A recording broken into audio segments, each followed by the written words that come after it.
Radio signals that we are involved with and very interested in as radio images, what we all have in common. It's something, the electromagnetic wave that is radiated from our transmitting antenna and finds its way to a receiving antenna to communicate with someone or something at the other end, and the signal coming back. And that's something we all have in common. Propagation is a subject of what happens to that electromagnetic wave travelling from one end to the other. We'll talk about exactly what is a radio wave. I mentioned that in the antenna section because it fits in nicely with how an electromagnetic wave is radiated from a conducting material with radio frequency energy applied to it. So I won't repeat that. But just suffice to say that an electromagnetic wave, like a radio wave, like light, is a disturbance, if you like, an electric wave and a magnetic wave coupled together at right angles, spreading out from the transmitting antenna and carrying on until it hits something or is bent by something or absorbed by something. So the thing that happens to our radio wave along the way can be quite exciting. A number of things can happen from one end to the other. It can get reflected off something, it can get refracted as in bent, or it can get scattered, and that's what we're interested in. So if we just look at the most simple application of radio, say between two portable stations operating at VHF, say 30 megs to 300 megahertz range, and we've got a handheld radio here and a handheld radio here, and the signal radiating off that antenna, for all intents and purposes, travels in straight lines until it hits something, and travels in what we call line of sight. That signal from this antenna at VHF will travel off until it hits something and will stop travelling any further. And you hear this mentioned, but this applies specifically to VHF and UHF and higher frequencies. We talk about line of sight because, as you'll see in a minute, high frequencies and medium frequencies can be bounced off the upper atmosphere or reflected off the upper atmosphere, we'll call the ionosphere, and then beyond line of sight communications becomes possible. Now if we put an obstruction in there like a big hill, you can see that this set here is in the shadow of this one here, and it doesn't do a lot for communications. It can't penetrate this lump of rock here. If we just back off a little bit, so I'll just mention a few of the peculiarities of VHF and UHF propagation to start with before we go on to high frequency. If we have a hill there, and set 1 here and 2 here, although they can't see each other, there's an interesting phenomenon that takes place at VHF and UHF and higher frequencies called knife edge diffraction. So knife as in what you find in the kitchen drawer, knife edge. And here's a knife edge here. You imagine this ridge coming out towards us. If you have a sharpish edge up to at least a few hundred wavelengths long, so at 2 meters, so what's that, 400 odd meters long, what can happen is the signal hits this, and when it hits it, it gets re-radiated off in all different directions as if it was a new antenna that you're transmitting weakly.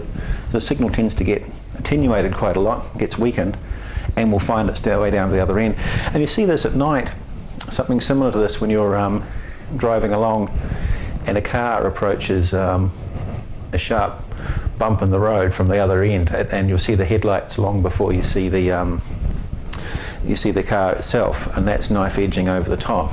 There's some atmospheric phenomenon taking place in there as well, but and this can actually, amateurs can exploit this. If you've got 2 stations on VHF and they might be, say, 100 kilometres away, if they look at the halfway point around the 50-kilometre mark and maybe find a suitable long ridge, if they both have directional antennas and aim at that same point, there is a chance that they might communicate with each other using that.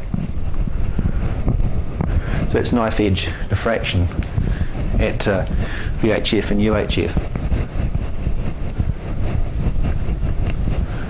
There are other things that come into play as well, but I'll just sort of mention that one because that's quite a common means of propagation for VHF and UHF signal. The other one is just plain reflections. If two amateurs can't see each other but they can see a common side of a hill or something like that, they'll often communicate to each other, reflecting off. So you'll find VHF and UHF, you can get communications into repeaters and things like that, or into other stations from areas you'd never suspect that you'd ever be able to communicate, because you're in a gully or out of sight or something like that. But signals will often reflect around valleys or knife edge over the top, and you can communicate. The problem comes when you're well and truly out of range and dropping well below the horizon. Really the only way to communicate directly with each other, I'm not talking about using satellites or bouncing signals off the moon here, is using the upper atmosphere, the ionosphere. So we'll just come on to that now. The ionosphere is, I'll just get my distances right here. We're referring to the uppermost layers of the atmosphere. And we're talking really, we'll just mention the distances once, just from about 100 kilometres up to about 320 kilometres, or even a bit higher above Earth. Now you wouldn't think there's much air left, and you think about Mount Everest is what, 30,000 feet high, that's 10 kilometres up. People can exist without oxygen, only if they're acclimatised to it. Once you start getting up to jet cruising height, 40,000 feet, so not much higher than that again, if a window blows out and you don't get your oxygen mask in time, you'll lose consciousness. Now, 160 kilometres is about 100 miles up, and that's, satellites will orbit up there quite happily for a few days before they decay. By the time you're getting up here, you're talking about a lifetime for a satellite of perhaps months. The International Space Station is only around this sort of altitude. So this is something I always find quite fascinating, is that although satellites and space stations are able to orbit at those altitudes, there's enough atmosphere left to actually have an effect on our radio communications. And how does that happen? Well, it's all due to the sun. The sun, being a big thermonuclear explosion that's constantly fueled, you have hydrogen nuclei being forced together under great temperature and pressures to make helium. And in that process, it becomes intensely hot, and from the outer layers of the sun, it's constantly pouring out electromagnetic radiation in the form of X-rays and ultraviolet light. So these are just forms of electromagnetic radiation. X-rays are shorter wavelengths than ultraviolet light, and that's constantly pouring out from the sun 24/7, just as well, really, isn't it? So what that happens is that electromagnetic energy hits the upper layers of the atmosphere. Unfortunately, we're protected by the upper atmosphere from the lethal effects of UV and X-rays. Enough UV gets down to the ground level to give us sunburn, but most of it's been stopped along the way. They get stopped at different altitudes, and I won't go into that, that's just unnecessary information. But what happens is, as this electromagnetic radiation hits the upper atmosphere, it ionizes. Remember from our introduction sessions, an ion is an atom or a molecule that's lost an electron and becomes charged. So oxygen and nitrogen atoms in the upper atmosphere lose an electron when they get hit. So this high energy electromagnetic radiation power hits the atom, knocks an electron loose, which flies off. And what you then end up with is free electrons in the upper atmosphere, which can interact with electromagnetic radiation and reflect signals that come up and hit the ionosphere back down to ground. Now, the interesting thing is you get different layers formed when this occurs, and we call them a D, E and F layer.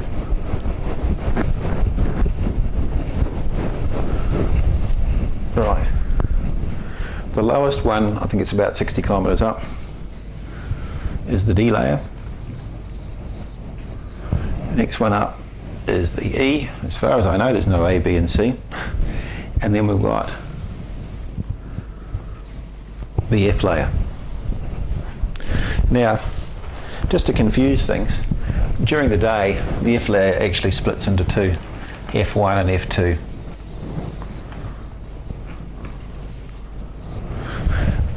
Now, this is during the day.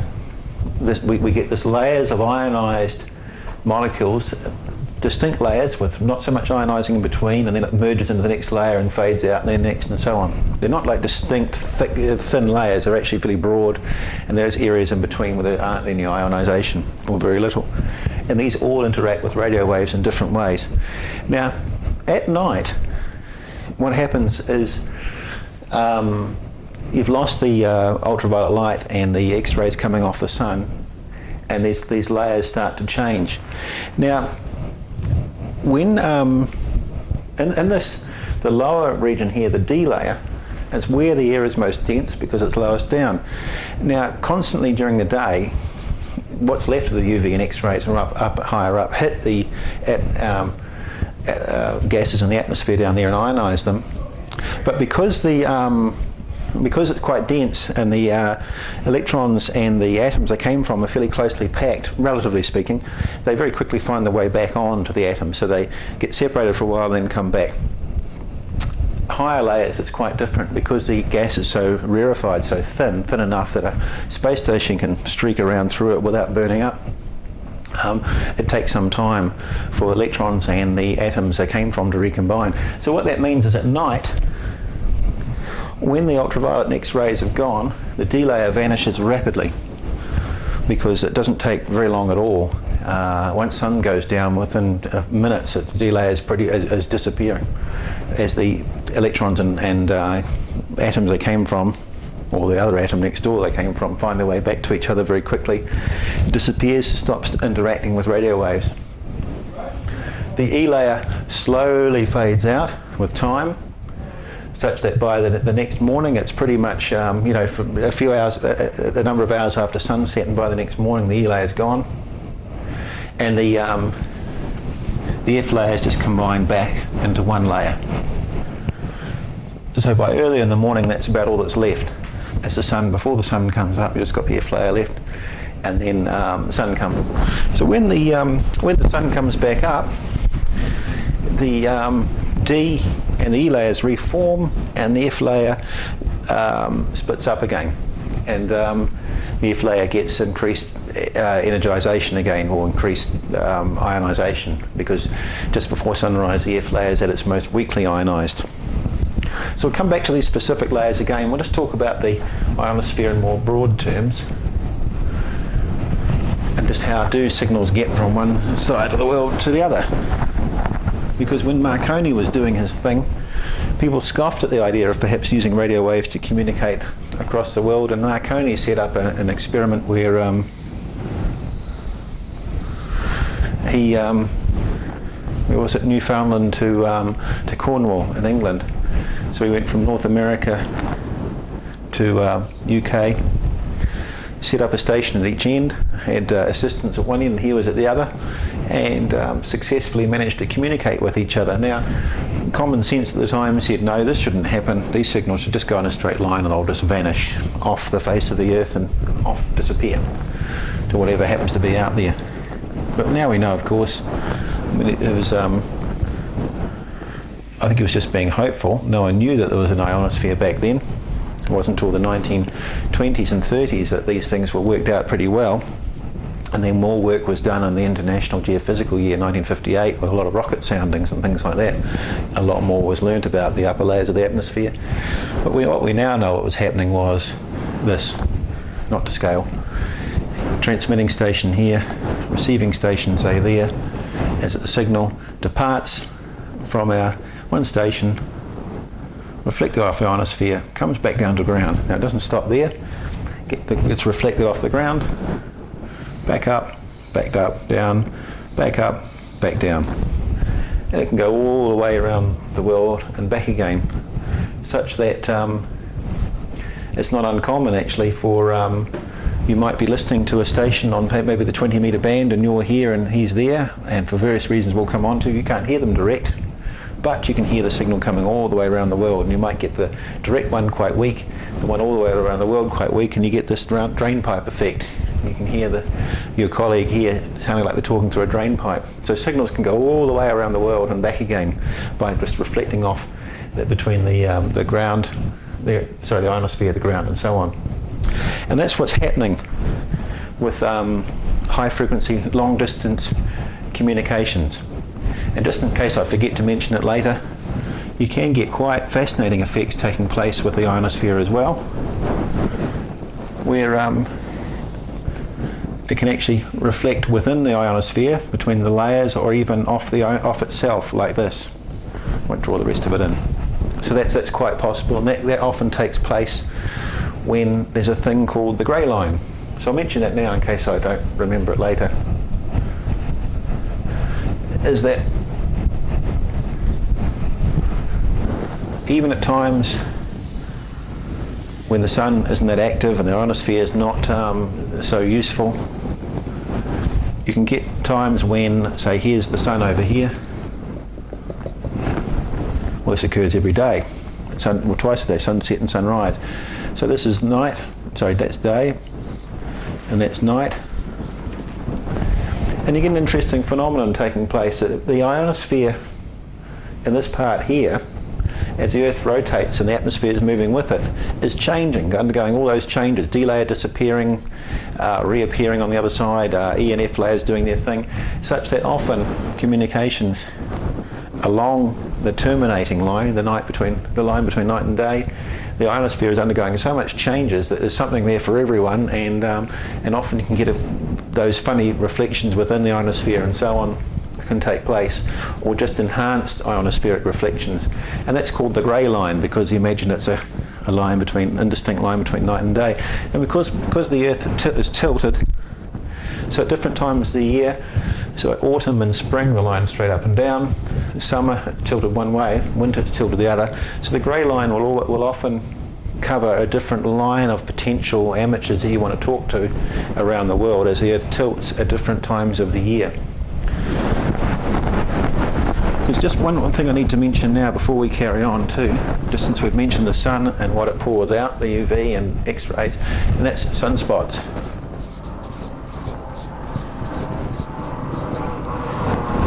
Just let the helicopter go overhead. The sun, as you know, has anyone who knows much about it get these little black spots appearing on it, which are probably disturbances and localized disturbances in the sun's magnetic field. And those cool areas, that's why they're black or darker, called sunspots, radiate increased amounts of X-rays and charged particles and ultraviolet and other things that interact with the upper atmosphere. And that undergoes an 11-year cycle. Now, at the moment in 2005, 2006, we're in the dip in between. So if you count the number of sunspots per day, or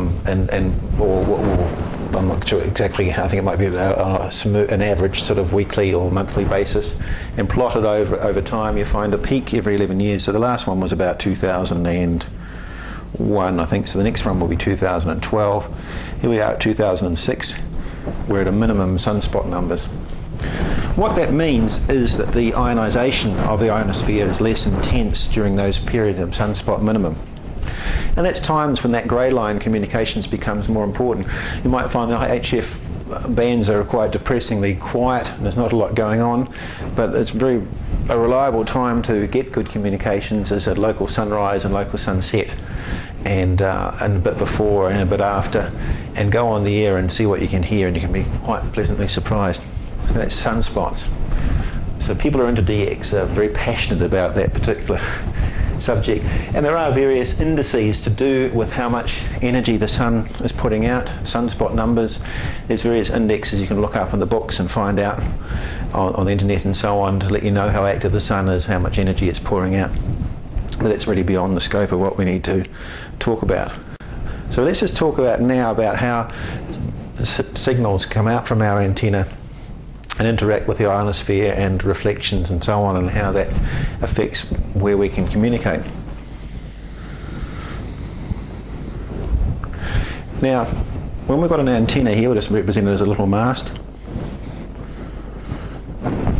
putting out energy. Then got the ionosphere up here.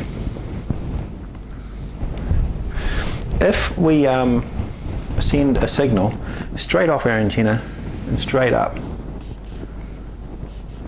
and then see what comes back down. And you can do this, there's things called ionosondes which are constantly doing that as part of the data is published and can be available in real time on the internet to just get an idea of what the ionosphere is up to in your particular area. Nearest one to here is in Christchurch, and you can access that on the net, and it will tell you how well the ionosphere is reflecting signals at various frequencies going straight up and straight down. They're just like a vertical radar.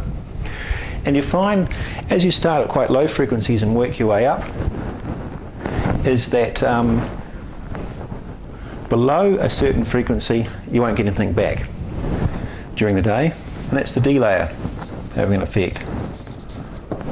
So much below about, it varies between about 4 to 6 megahertz, no signal will come back because the delayer absorbs lower frequencies. Higher frequencies get absorbed by it, but less so, and they can find their way through, but lowest frequencies won't. Now, once you get past that delayer barrier, if you like, you can increase frequency steadily.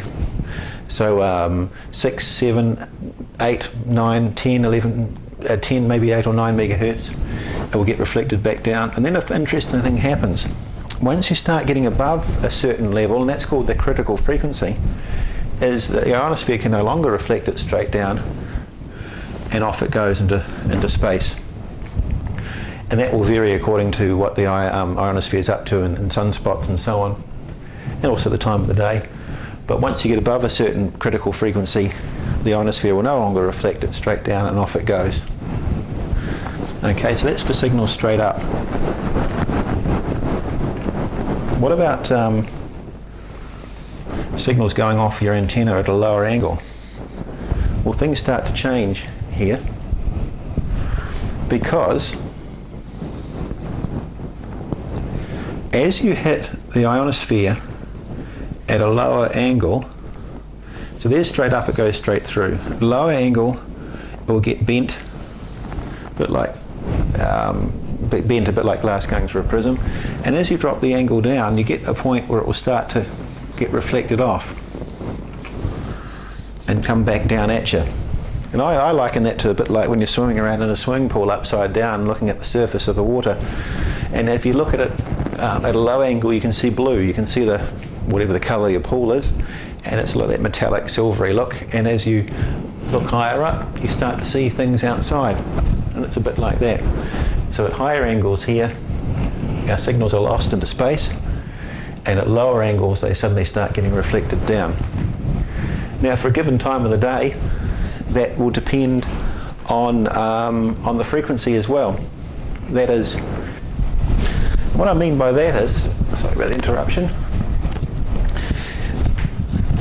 is just to pick some frequencies out. For example, we might find that at the 20 metre band, 14 megahertz behaves like this. Okay, there's 14, still at that angle coming off our antenna, whereas signals at lower angles coming off our antenna will get reflected back. Now, if we were, say, talking about signals, if we changed our station now to transmit on the 40 metre band, the 7 megahertz, we might find that straight up it goes out, and so does the 14. But just a little bit lower down, it'll actually come back down again. All right. So anything at a lower angle than that, on 7 megahertz, will come back down again, whereas the 20 metre ones are going straight out. So what that means is that for higher frequencies, energy going straight up from our antenna will tend to break through the ionosphere, but for lower ones, they'll get reflected back down. But one thing, so let's have another look at all this and see how the effects of signals breaking through the ionosphere and others bouncing off, and how far the direct signal from your antenna, the non-ionospheric reflected one, goes, and how it affects where we can talk to. So here's this triangle is our transmitting antenna. Now we get a direct signal going straight out from our aerial just heading off towards the horizon at a low angle. And that's sometimes called the ground wave, although it's not a strict, correct definition for it in this situation. We'll call it the ground wave.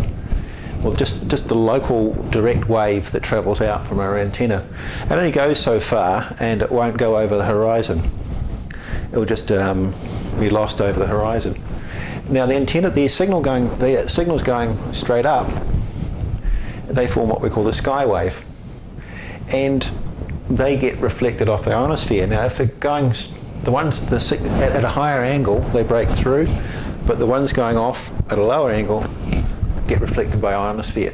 Now, the interesting thing is you get this, especially at the higher frequency bands, sort of like 7 megahertz and up, because those higher frequencies can't get reflected straight down at a low angle, they go straight through, they get lost through to space, and it's not till you get down to a bit of a lower angle with respect to the ground they'll come back down again. So that's the first point where our ionospheric signals start landing, and that could be 1,000 or more kilometres away on the higher bands. But there's a point where the direct signal for antenna fades out, gets lost over the horizon or whatever, and then we've got this zone called the skip zone where we can't actually talk to anyone on that particular frequency. And that's where the direct signal from our antenna fades out, and it's before we get to the point where the first ionospheric reflected ones can come back down. The reason we don't get any signals is that they'd have to have been reflected off the ionosphere from a high angle signal, as we know will go straight out. And you see that especially on higher than 40 metres on the 20 metre band. 14 megahertz, it's quite pronounced, and higher, 21 metres, 21 megahertz, the 15 metre band, and up at 28 megahertz on the 10 metre band, it's quite pronounced thing. And that's like we're in a country like New Zealand, where we're in Blenheim here in the middle, and on 20 metres, there's no way you'll talk to anyone much beyond Wellington. You just can't hear them. We're in the skip zone. You'll start to hear signals right at the top of New Zealand, 1,000 kilometres away either way and down the bottom, but you won't hear anything between because they're in the skip zone. However, when you start, if you want to talk to someone during the day at a short distance, maybe in the next valley, let's get my duster, excuse me, I left it by the camera.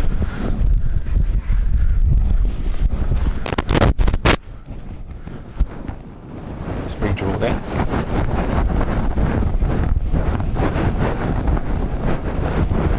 What if we want to talk to someone, and this would be common, something I'm interested in, search and rescue communications. If we're here and you want to talk to someone 30 kilometres away or 20 kilometres away and there's a hill in between, or a valley or whatever, VHF is probably not going to be of much use to us unless we can get a repeater up there, and we'll talk to that on operating and so on.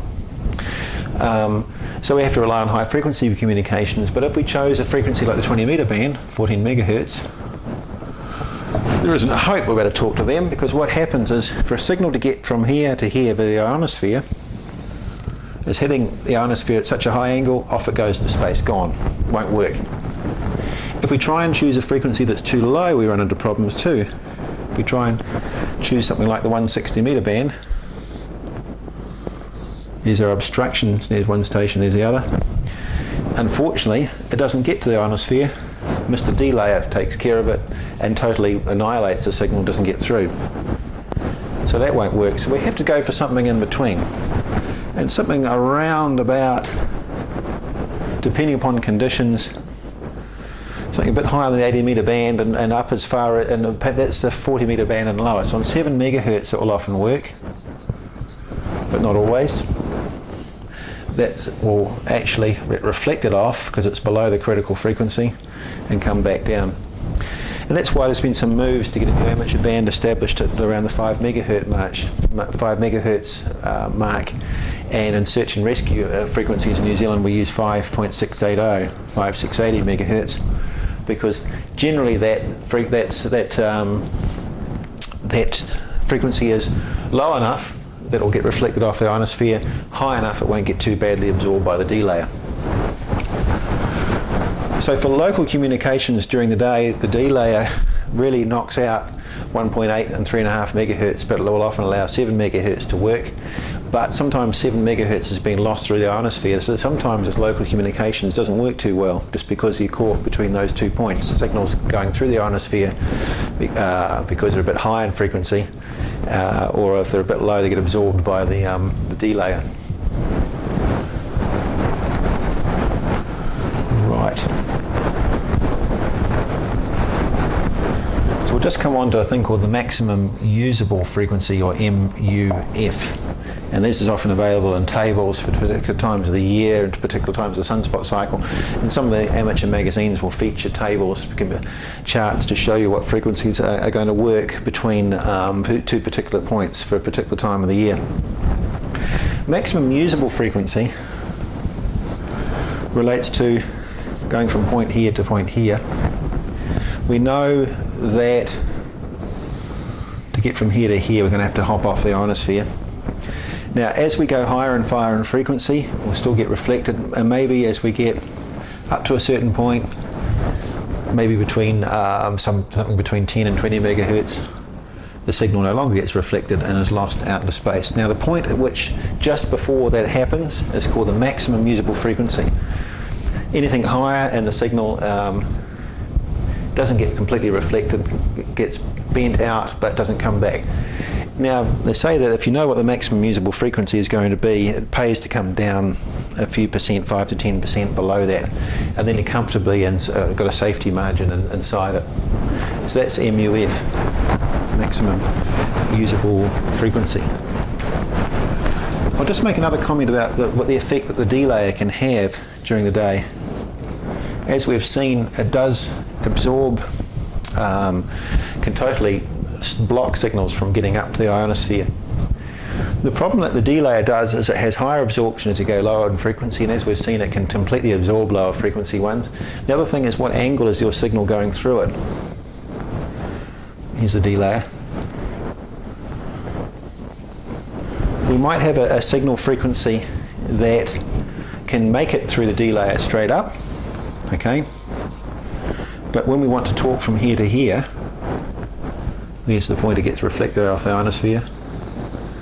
Can you see that it has to, because it's going through on an angle, if we're going further away, it has to go through more of the D layer.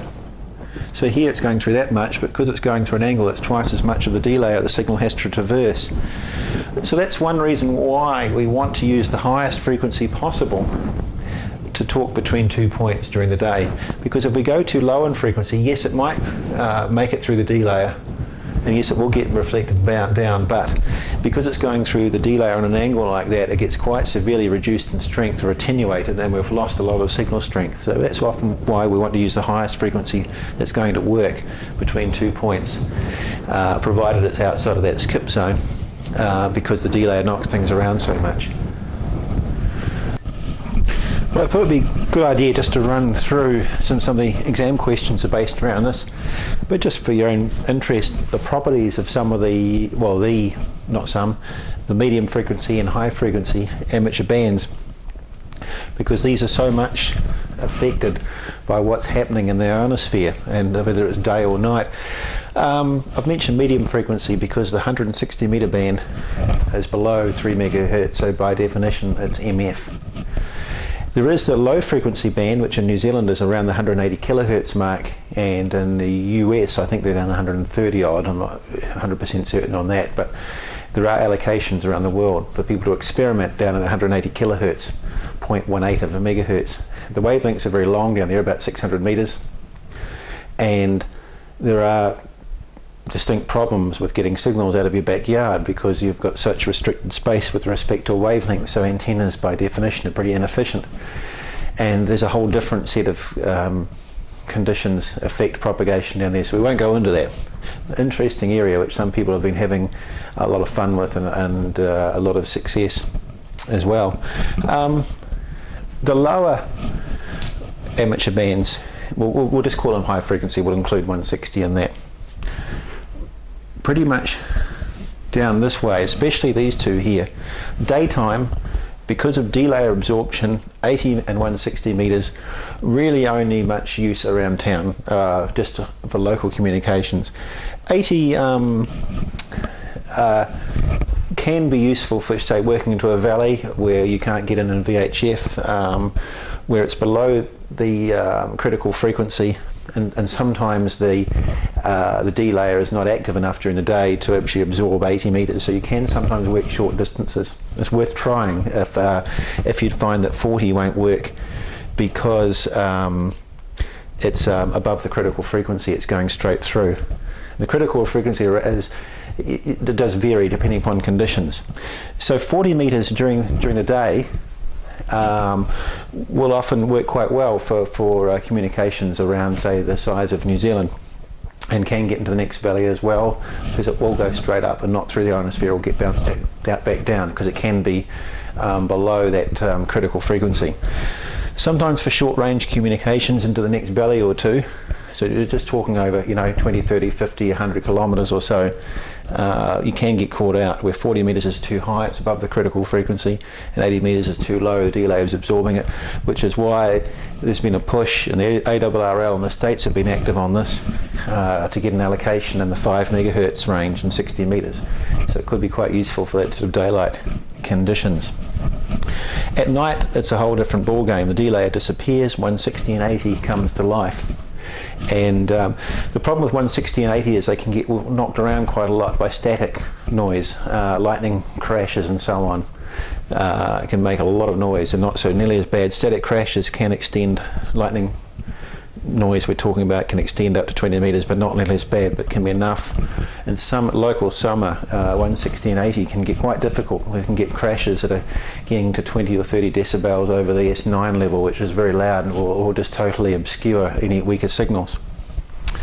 At night time, you can work around the world on 160 and 80, but you do need a low angle of radiation from your antenna, and we'll come on to that in a bit when we talk about radiation angle. The problem is it's quite hard to generate a low radiation angle from an antenna on these bands, because they're very close to ground with respect to a wavelength. A dipole on these frequencies, which most amateurs can only get up to 10 to 15 meters, is very low to ground with respect to a wavelength, and most of the energy goes straight up. Very little goes straight out, and so to work those long distances around the other side of the world, so many hops are required, you often won't get that far.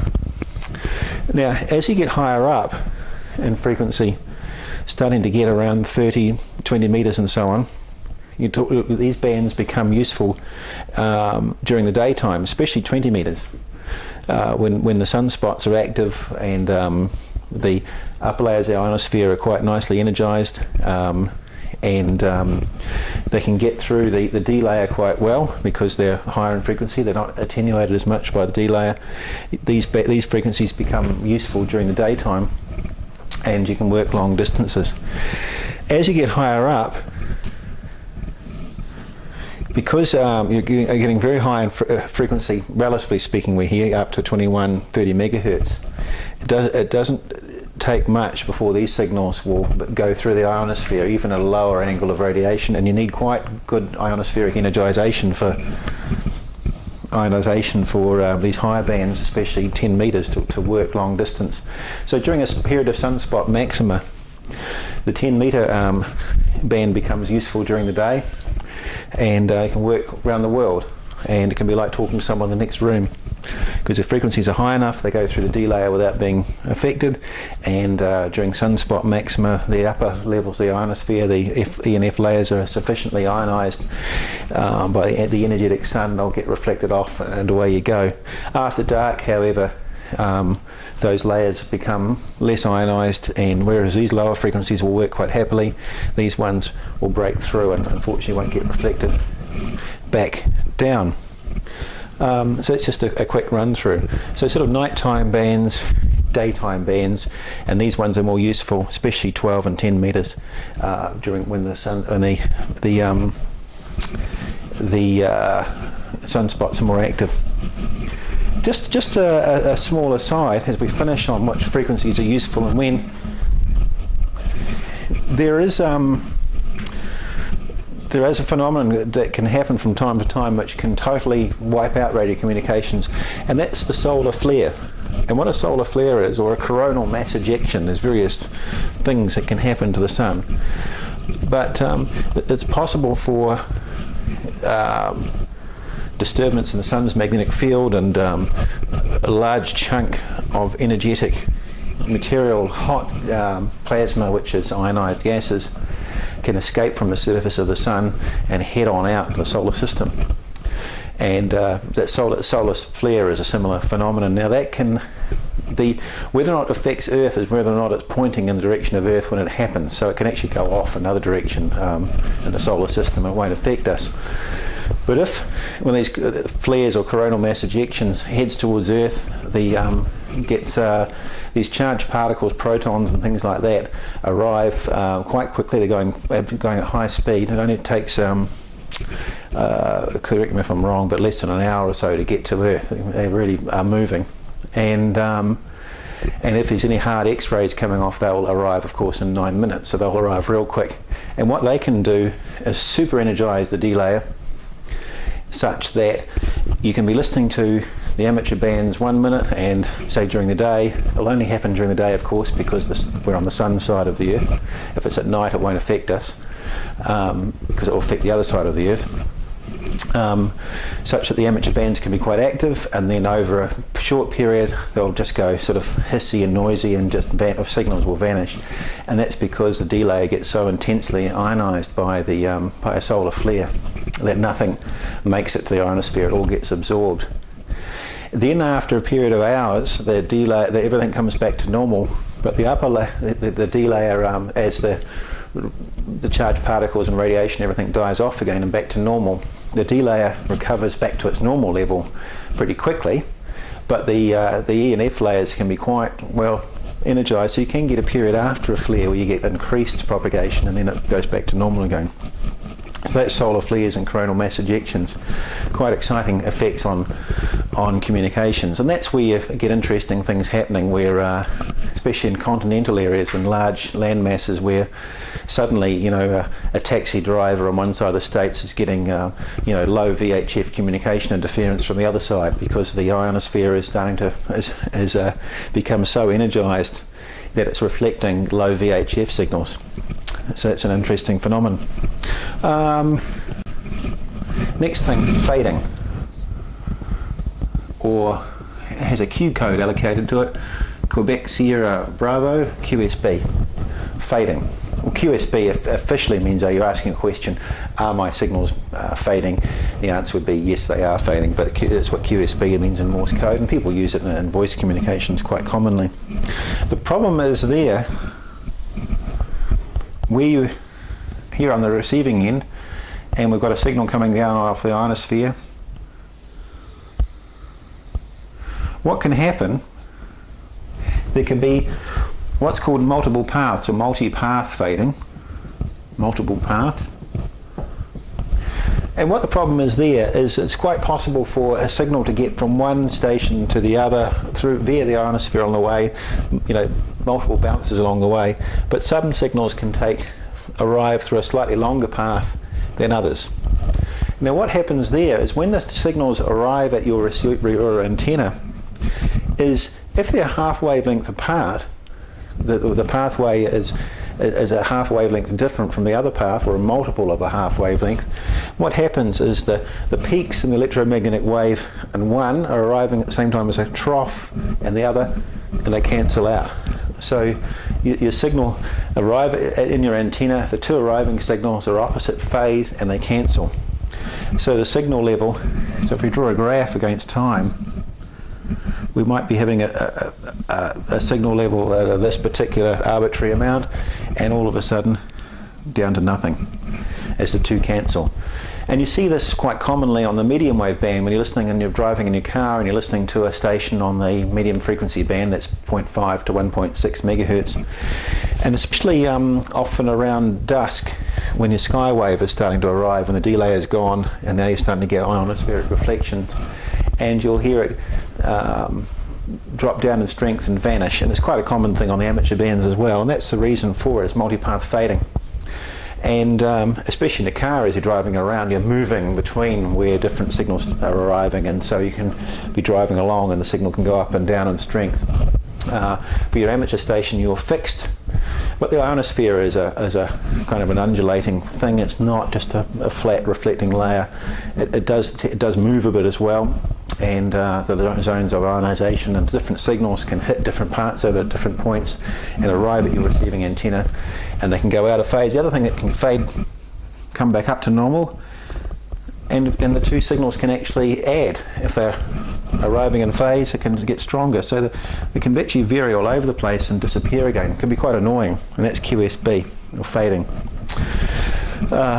Just as for interest's sake, commercial, there's very little, not a lot of commercial high frequency work is done these days. There's so much done by submarine fibre optic cable and microwave communications via satellites. But one way around this that people used to do was you'd have two receiving antennas at your station, one there, and you'd have a receiver on each, and you could switch between them, because if they separate your receiving antennas by quite a reasonable amount, by a number of wavelengths, the chances are that as one's fading out, the other one's coming up, and you can just select between them. And not in the syllabus, but that's called diversity. The other trick too is you can, fading doesn't tend to affect different frequencies at the same time, so you might actually transmit the same signal to a different distant station on two frequencies at once. So you could have a receiver listening on two different frequencies on each one, so then you've got four possibilities: frequency 1 and 2 on one, and 2 and 3, and frequency 1 and 2 on the other, and you can select between them. As one's fading, there's generally one that's working well. And just for interest's sake, that technique is used in microwave communications between hilltops up in the thousands of megahertz. You'll often see multiple dishes over one path, and they do the same thing. The fading there is not due to the ionosphere, it's due to atmospheric effects, but within the lower atmosphere. The other thing that can happen is selective fading.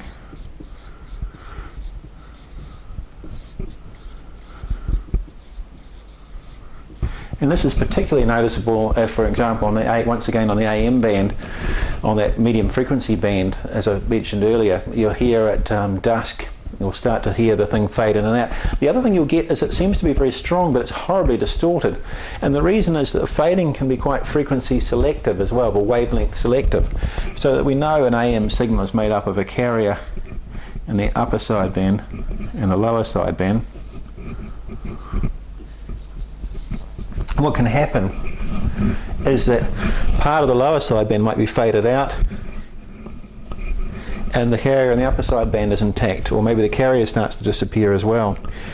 So when that happens, you just get a duck talky sound, which we demonstrated on receivers, where if part of one sideband is clipped and the carrier and the rest of the other one is intact, that causes distortion. When you haven't got each sideband matched, you can get quite awful sound distortion, and that's selective fading. Now that will affect single sideband communications as well, but not nearly as bad. You can get the situation where it's a strong signal, but it's just starting to sound distorted, and that's because part of one of your sideband you're receiving is disappearing, and the other part is still there, and so on. So that's fading, quite an interesting subject.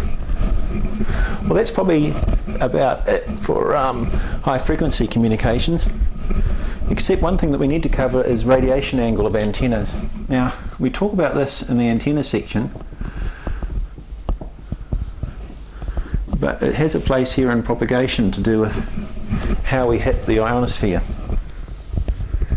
And radiation here we're talking about with respect to our antennas. Now, we mentioned before that on the 160 and 80 metre bands after dark can be used for DX communications. Here in New Zealand you can talk to the other side of the world, which from here is, is Western Europe and UK, and Spain is the other side from here. But you can quite, when the conditions are right, you can talk to the other side of the world on the 80 and 160 metre bands. But people often think of that's the domain of the 20 metre band for DX communications. But a lot of this has got to do with the practicality of building antennas that can operate over long distance. And it's all to do with the radiation angle. Because remember, if our antenna, for whatever reason, can only radiate at fairly high angles and not very much comes off at lower angles, that's not going to be very good for DX work, because even if it does get reflected off the ionosphere, it has to undergo multiple hops to get to the other side of the world, whereas at a low angle you can see it's much less hops from Earth, from the ionosphere and ground, because especially the reflection off the ground tends to be quite lossy. The ionosphere is a better reflector, although if it's over sea, the sea reflects nicely, but still every time you undergo a reflection you're losing power. Whereas, so to minimise the number of reflections, you'll get there better. And you can see the distance is longer too, it adds up, so you're getting more path loss. Just the long, straightforward loss and free space from one end to the other goes up, the longer you have to go. So if we just come back to the 160 and 80 metre bands, the typical antenna is a dipole, half-wave dipole. You have your house, maybe, and say a pole next to it, and there's a feed point there coming up the pole, inverted V, and maybe a post at this end, or maybe a tree at the other end, or something like that. Now, so let's say it's 80 metres and it's only 10 metres up, and we're working on 80 metres as our wavelength. So you can see the antenna is only 1/8 of a wavelength, only 12.5% of a wavelength above ground. It's very close to ground with respect to a wavelength, and that has the effect of making most of the energy go straight up in most points of the compass. The inverted V dipole close to the ground tends to radiate at a high angle all the way around. So the problem with that is you can see that that's not a good DX antenna. Now, we've seen on the HF station arrangement and everything, it's quite possible to operate a dipole on frequencies much higher than it's cut for. You could use that antenna on 10 metres quite happily. Okay, and the feed point impedance won't be anything near 50 ohms and resistive, but if you use a low loss feeders and an antenna tuner or transmission line tuner, same thing, you'll end up with an antenna that will radiate quite happily and will actually have some decibels and gain over a half-wave dipole, over just a simple dipole that's only 5 metres along each side. This one's 80 metres, 40 metres a side, 20 metres, sorry, get it right. So this particular antenna operated at those sorts of frequencies, 28 megahertz, will actually radiate, because it's higher off the ground with respect to a wavelength, it will radiate at a lower angle much more effectively. It's just an important thing to remember, and it's the way that the antenna interacts with the ground. The lower an antenna is to ground with respect to a wavelength, the higher its angle of radiation. The higher up you lift it, the lower it radiates, and that's an important thing. And it's just to do with the way that the radiated signal interacts with reflections off the ground and so on. And so what that means is that the average Joe Blow amateur installation, which is what this is, will be fine for 80 metres for relatively short range, like from here in New Zealand, from across most of Australia on 80 and so on, and around the Pacific. And occasionally you might get into really good DX stuff, but you are stuck with that angle of radiation problem. On 10 metres though, however, you will be able to work DX, and on 20 it's half a wavelength above the ground, and yes, you will, the radiation angle is falling down, so you can make longer distance communications possible. So how do the Top Gun DXs manage to get good contacts on 80 metres? Well, there's only two ways about it really. One is you put your dipole a long way up. So you can see, to get it a half wavelength up, you're 40 feet up, 40 metres, 120 feet. That's a long way above ground, that's a big tower. So that's one way to do it. Some people have done things like strung it across a valley or a gully, but of course that's not possible for most of us. So that's one way, to get a dipole antenna a long way above ground. The other way is to use the vertical. And this is probably, in intents and purposes, the main way that people can achieve this with average size properties that they live on. And that's, you know, to use something like the quarter wave vertical, which we've covered in antennas, with earth radial ground wires and a ground system as well, and then operate that off to your transmission line tuner and so on. That can be loaded and put an inductive loading in it, either up there or near the base, and maybe a capacity hat, because a quarter wavelength at 80 is still 20 metres high, 60 feet, it's still pretty high. A bit difficult for a lot of us to put up, so using various loading techniques you can make it lower. And that, now the vertical antenna has the effect of the radiation angle being more like this, sorry, the radiation, the radiation pattern looking side on will tend to radiate much more efficiently out at lower angles and hardly at all up the top. So the vertical antenna on those lower bands is probably the way to go. That will allow you to radiate at lower angles of radiation and work DX. Some people use verticals on 20 as well if they want to have a low angle radiation antenna and they don't want to put a dipole up. A quarter wavelength vertical on 20 metres is only what, half quarter of 20 is 5 metres. So there's no reason why you couldn't if you've got an iron roofed house. Like we often have in New Zealand, corrugated iron. You could put it with an insulator up there and perhaps guy it. You could get easily get a quarter wavelength antenna on the roof of your house with a nice low radiation angle, an efficient ground system, and away you go to help you work DX. The other way, of course, one of the more common ways that people would work DX on those 20, 15 and 10 metre bands is to use a Yagi antenna, a beam antenna, the boom there. The trouble is you still want to get it a reasonable distance up.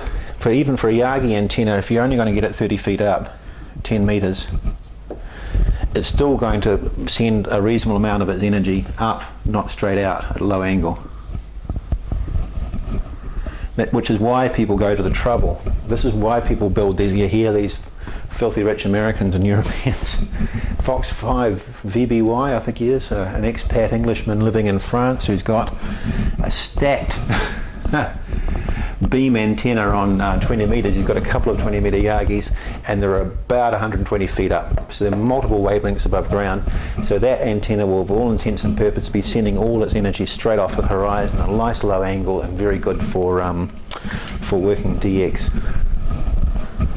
So that's the way you get a low radiation angle, is you either have a dipole antenna and put it high above the ground, or you use a vertical antenna. And just one interesting aside that was demonstrated recently when our club did a bit of a trip into the Molesworth, which is a valley to the south of here, very low, zero population essentially through there.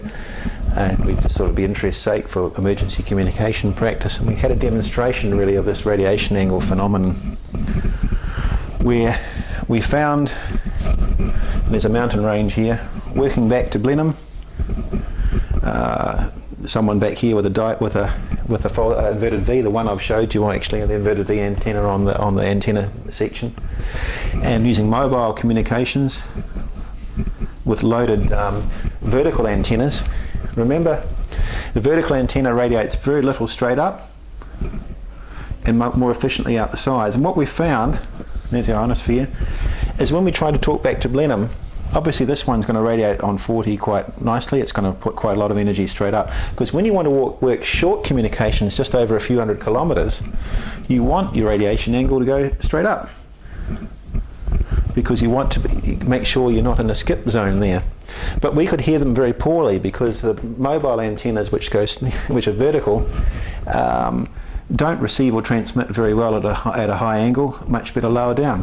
When we stopped for lunch, we found that signals that were barely readable. When we put a dipole antenna up ourselves, all of a sudden, because we can receive and transmit at a high radiation angle, the signals came up by 20, 30 decibels and became audible. So that's just an interesting thing about radiation. Sometimes we want a radiation angle high, and people talk about near vertical incident signals, NVIS. You'll hear that term mentioned, it's not in the exam. That means trying to send as much energy straight up for short range emergency communications into the next valley or two, and people will deliberately put their dipoles only 10 feet above ground, 15 feet. You get a maximum energy straight up, very little out the sides, exactly for that kind of thing, to get short distance communications, which you do want sometimes. Now just to finish off, you can see the camera light blinking. Just one or two unique things about VHF and UHF communications. Now, For all intents and purposes, the ionosphere above 30 megahertz has little effect until there's a solar flare or a sunspot peak. The 6 meter band at 50 megahertz will, during sunspot peaks, allow communications from New Zealand to North America when the ionosphere is particularly well ionized during the day. There is another thing that can happen at frequencies right up to 144, 2 meters, and right up to 432, 70 centimeters, and that's called Sporadic E. We're in times of high solar activity. You can get these what they call E clouds, and the E layer can get intense ionized areas, and it can be so well ionized that you'll get good reflections even up on the VHF and UHF. Pretty uncommon, not something you can rely upon.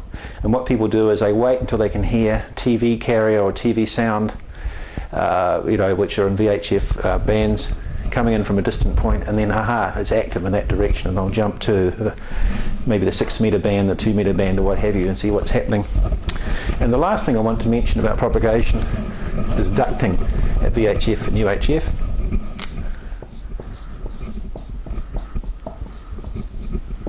And this is a unique phenomenon to things like 2 meters and 70 centimeter band, and this is totally below. This is in the troposphere. This is in the range from 0 up to 30,000 feet, 10,000 meters.